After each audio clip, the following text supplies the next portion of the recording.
I've had lots of experiences with Justin. A lot. And I'm not sharing his trash. Like this is stuff that he shares. Totally. So if people are like, gosh, why you like this is normal. So I remember one day you call me and you say, hey, can you come over? Justin's on the ground, literally like hysterical. Yeah.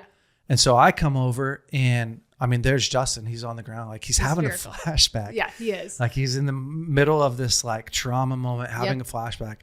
And there's nothing that I can do except for get down on the ground and just lay next to him. Yeah, totally. And just like, hey, I'm here. Yeah. Like it's all good. And we talk through that. But like. It did pull him out. People should know you were a little bit of a magician that day. I thought, thank God for Jason Valentin. Because I was like, how do I do with this? And we all get to do that for one another, right? Mm-hmm. But like you've been with him and watched, like you, on one hand, you're a woman who really needs a strong man, right? And needs security and stability. Mm-hmm. And like I like to say, like one of the man's jobs is to bring peace to chaos. Yes. Like we just do. And that's a good responsibility for us to have. Mm-hmm. But at the same time, like Justin really had a big process to go through with his anger and his shame and his guilt, all that. Self-hatred that, you know, at some point he's coming to you going like, I'm a mess. I'm stuck in pain. Like, how was that for you?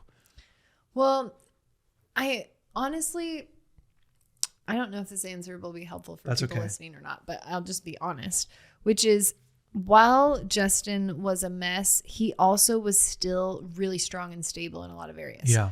And I think it's helpful for people to remember you can be a mess in one area and still bring stability. Because I think we often do all or nothing. Yeah. I'm totally a mess and I'm ruining my wife's life. Right. Or I'm totally strong and I'm doing everything right for my wife. And I think we often are a bunch of the things at once. It's true. And so I think because I had an experience of him where he was stable with work.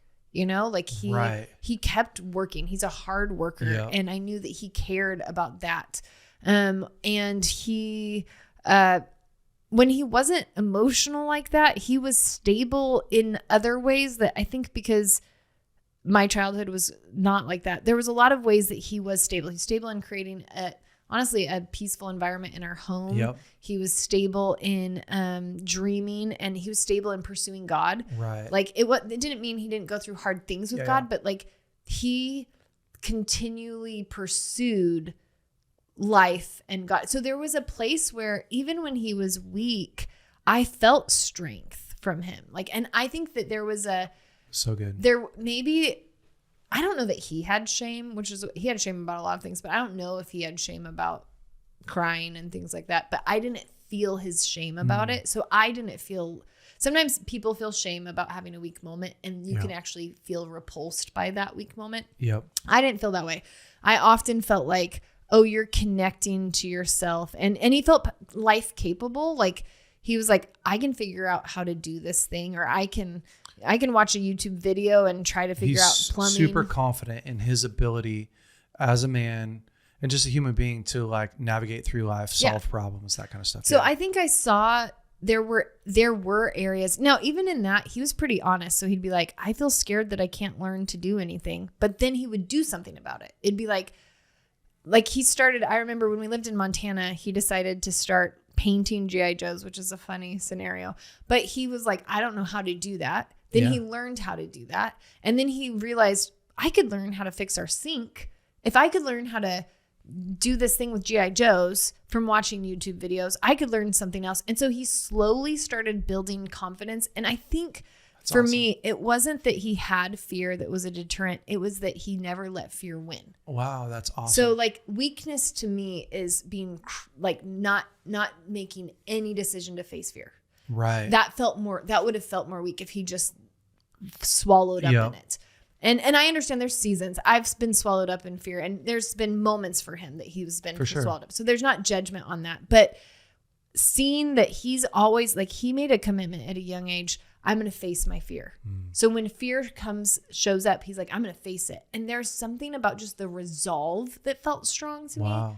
Even if it was messy and vulnerable, I still felt like, oh, you're living by your core value of facing fear. That still feels powerful, even though you're also highlighting that you have fear. So I just think there was enough mixture to, I didn't feel like him as a man is weak. Yeah. I felt like he had weak moments. Yeah. And you're not like, oh, you're giving up on life and giving up on yourself and you want me to come rescue you. Yeah. Yeah. You're like, oh, you're in a hard moment doing hard things, but like, good on you. You're winning at a whole bunch of areas and trying hard at this. Yeah. And the trying. And I think also it gave me permission to be weak and messy. You know, like I'm like, he's allowing himself to show me those things. There's so many times where he led the way in vulnerability where then I felt like, oh, I guess you're not going to judge me if I do this.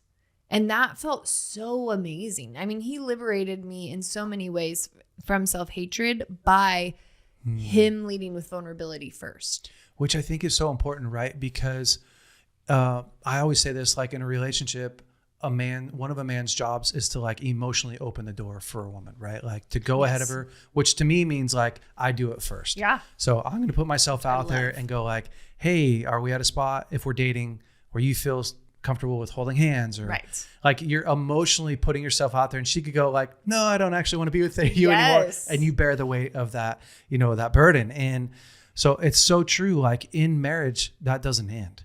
Yeah. So him being able to come to you and bring some vulnerability to you frees you up and gives you the space to go, actually, I didn't want to tell you this, but I feel a lot of shame too. Totally. Or I don't feel capable in this area. Yeah, that's massive. And that attunement that that I talked about earlier. So if he allows himself to be vulnerable and let love in there, he has more love in his bank account to be able to attune with me when I'm in pain. Or now if he allows himself to say, I have shame, like when you said you have shame. Yeah. Now, if Lauren comes to you and is like, I have shame, you have something you can recall where you've experienced that. Yeah. So you can instantly empathize. And so that, the beauty of vulnerability and acknowledging our weakness is it is creating a future account of intimacy.